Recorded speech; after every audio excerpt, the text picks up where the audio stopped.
All right, everyone, there's a couple brand new Switch stories we got to talk about today, starting with Pokemon Legends Arceus, as it is launch day for this game, and surprisingly online there is already a leak floating around suggesting that DLC is indeed in the works and planned for this game. So we got to go over when we can expect that to potentially drop. Then the big talking point for today's video is an ongoing issue that we are seeing more and more developers opt for, which is cloud games only for a version of their game to be run on the Nintendo Switch. And there's some new information on how the Nintendo Switch handles this cloud processing service, and I want to go over all the details and share with you guys why the cloud gaming for the Nintendo Switch platform may be a big problem in the future.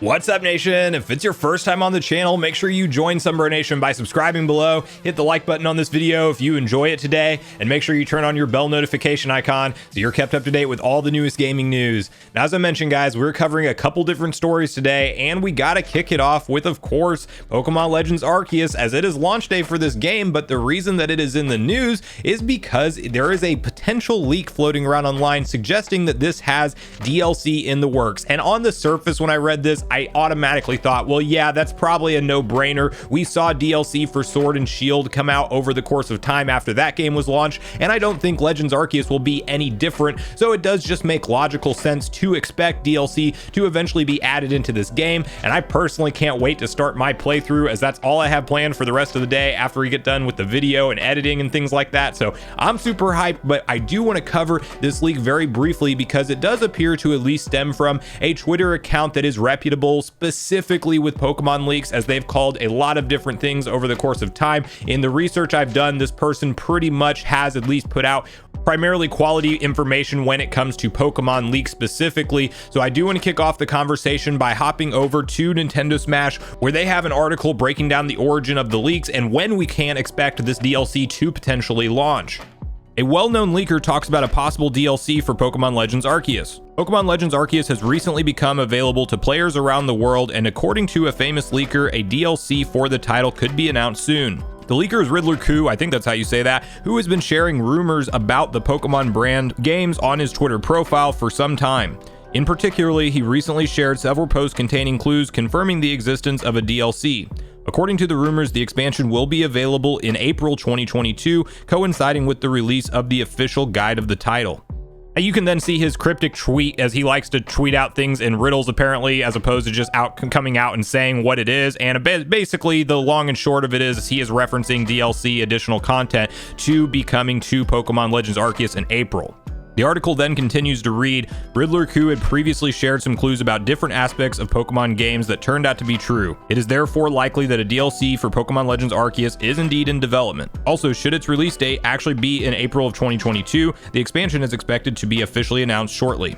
So obviously, anytime we talk about leaks and rumors here on the channel, you always have to temper your expectations. Maybe we won't see DLC for Pokemon Legends Arceus, but as I kind of already mentioned, I think this is just a logical choice. The interesting thing to watch with this story will be whether or not April is indeed the planned timeline, because to me that sounds perfect. As you know, a few months of playing a game through and through, you're probably going to be ready to move on to something different, and at that time frame, if April is correct, I think that's the perfect window to launch an expansion for what looks to be, by all accounts, one of the greatest Pokemon games in years, if not, from some accounts that I've been reading, saying it is period the best Pokemon title ever. So again, my hype level's super high for this game. I can't wait to start my playthrough. I want to hear from you guys in the comments down below whether or not you think that we will see this leak indeed come true, and if you do think that April makes a lot of sense to launch some expansion for Pokemon Legends Arceus, or if you think this game isn't getting DLC at all and this thing was potentially ultimately false. So I want to hear from you guys on your personal experience with Pokemon Legends Arceus so far, whether or not you're enjoying the new direction, and then also if you are expecting DLC to indeed hit the game. So please share all your thoughts and feelings on Pokemon Legends Arceus in the comments down below.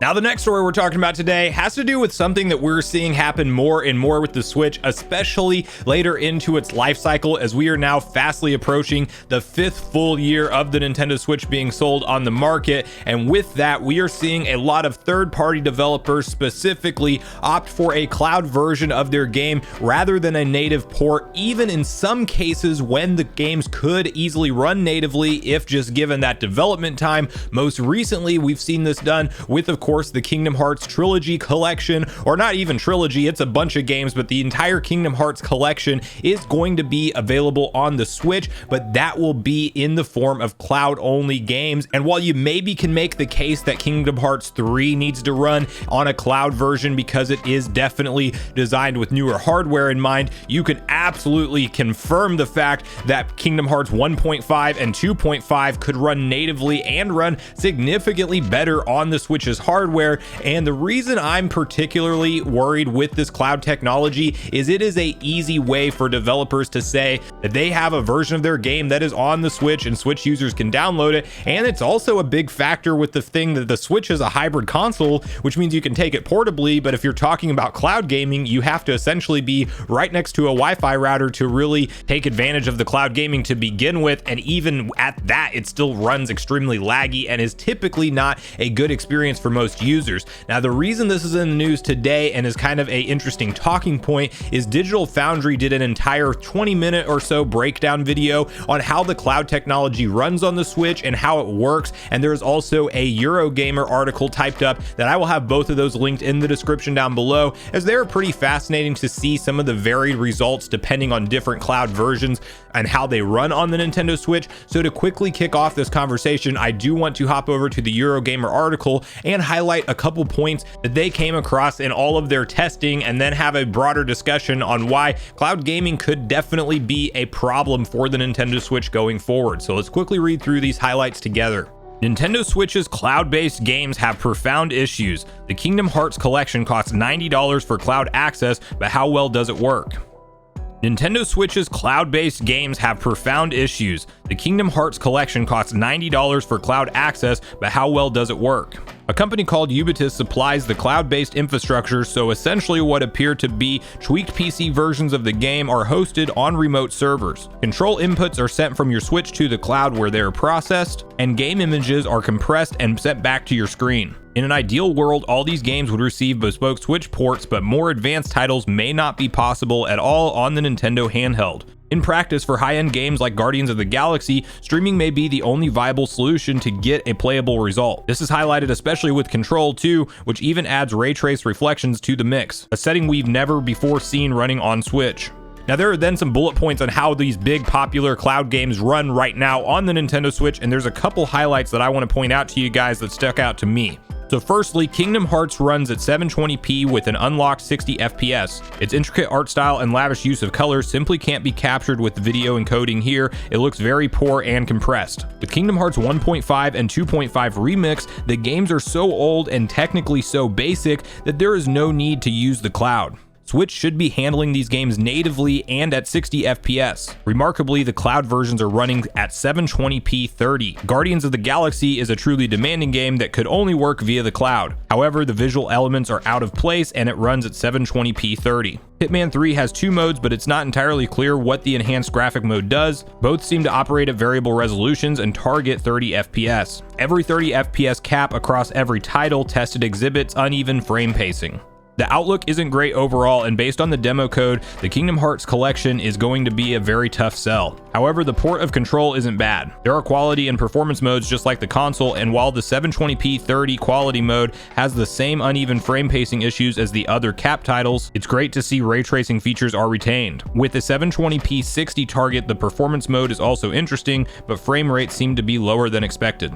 So it's a rather lengthy article, and I would encourage you guys to read through the whole thing if you do want to know more of the ins and outs of how all of these things run on the Switch. But another point that would continue to be hit on in this video and in this article is a big issue with input delay, specifically being extremely high, especially if you are on Wi-Fi. And they mentioned that you could save about 30 to 50 milliseconds of input delay by playing through a wired Ethernet connection. But even with that wired Ethernet connection, you were still looking at upwards of 150 milliseconds of input delay, which is just clearly going to be a game-breaking thing for a lot of people. I know it is for me, as when I was playing the Kingdom Hearts demos, and I will commend them for at least putting out demos, because it's like if you gave them your money and you didn't know how it was going to run on your Switch, that would be an even bigger problem. So the good part is you can test it out in a demo. Granted, it's very limited and only the very beginning portion of the game, of course, but regardless, I do think it's good you can test them out. But I immediately immediately notice the type of button delay that we talk about with things even like NSO and the N64 games, most notably Ocarina of Time. Now that one is a much lower input delay than what we're talking about with these cloud versions here. So this really does have the potential to be a big problem for a lot of third parties just taking the easy way out. I mean, 1.5 and 2.5 remix when it comes to Kingdom Hearts should absolutely be native ports, not to mention the pricing around these games is completely ridiculous because it's $90 for the collection pack or $50 individually, and I think they're on sale for like their pre-sale right now. But still, these are cloud versions of the game, and you know, if you own a PS4 you can buy the entire collection for like 25 bucks or something like that. So it's pretty crazy, the world that we're living in on the Switch. But I do think that this is something that hopefully a lot of gamers won't support at this point in time with your own money, because unless if you do for some reason have a totally different experience with a fantastic internet connection, it sounds like most people across the board really don't have the best cloud experience. And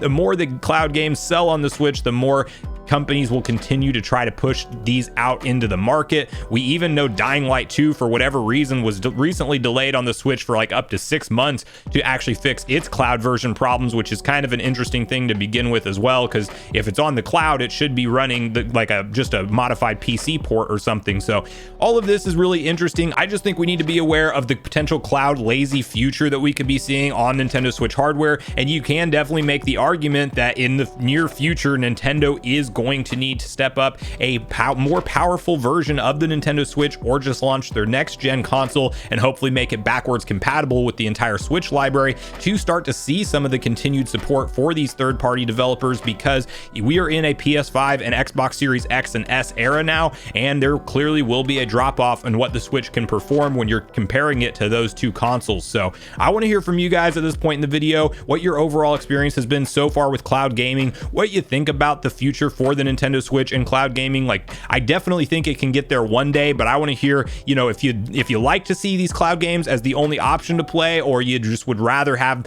no game come over at all, or maybe just have the developers actually put in the time to do a native port if they do want to make it work on the Switch platform. So I want to hear from you guys in the comments down below on both the stories we talked about today, as I do look forward to getting a back and forth conversation started with you all around these topics. Thanks so much for watching the video today, everyone. I do truly appreciate you all sticking around until the end. I do at this point in the video want to invite you all one more time to join Sunbro Nation if you haven't done so already. Do so by subscribing below, hit the like button on your way out if you enjoyed it today, and make sure you turn on your bell notification icon so you're kept up to date with all the newest gaming news. That's going to do it for me, guys. I hope you all have a great day. Sunbro Nation, out.